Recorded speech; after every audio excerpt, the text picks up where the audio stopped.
Girls, dahil LGBT month ngayong June, Yes. ano ba to? Parang lesbian love story ba to? Ano bang tikim? Yes, it's a GL story. GL story. GL? Yeah. Okay. GL. Paano kayo naghanda sa isang GL story na project? Kasi syempre, dalawa kayo, di ba? Paano niyo pinaghandaan? Actually, off-cam, before pa nito, Magkaibigan kami. Magkaibigan talaga kami ni Angie. So, super close. GL na ba kayo? Wala pa, bali. Ito yung pinaka-first namin. Kaya during shoot talaga nagtatawanan kami. Kaya sabi sa amin ni Direk Roman, hala, ano, Sabi ko na nga ba, magiging laro to. Magiging laro to, hindi to magiging magiging laro to. Alam ko na nga ba na lagi kayong tatawa. Imbis na seryosohan sa sexy scene, laging may tawanan. Kaya yung kapag napanood niyo po itong movie na Very happy, ladies and gentlemen, teaser pa lang yan. dahil sobrang saya pala makipag-work sa friend. Wala namang awkwardness na nagalikan kayo dalawa?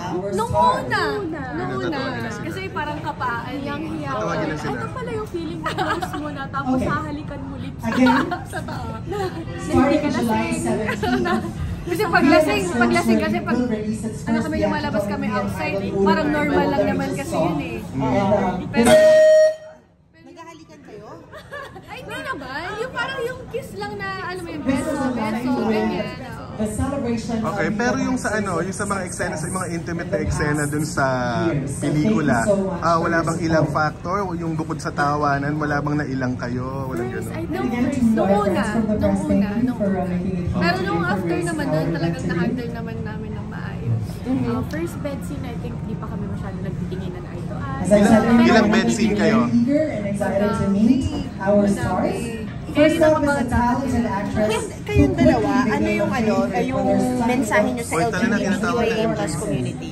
We've seen her in some of her Ako standout talaga Viva support Max talaga films ako kasi like meron din ako Ciclo, mga kamag-anak na Virgin talagang Forest, LGBT, Bumak, tapos XDO2, mga tito ko, Sugar tita Baby, ko, and mga many friends more. ko rin, marami rin akong She's friends got na that talagang special kasali something doon. that makes her So shine talagang in every sobrang role she supportive takes ako sa on. kanila. Whether she's And on screen or actually, off, her vibrant pag personality and nakakita mo dedication to her craft are mga impossible to couples na miss. LGBT, Friends, let us all welcome Rob Quinto. Yan na.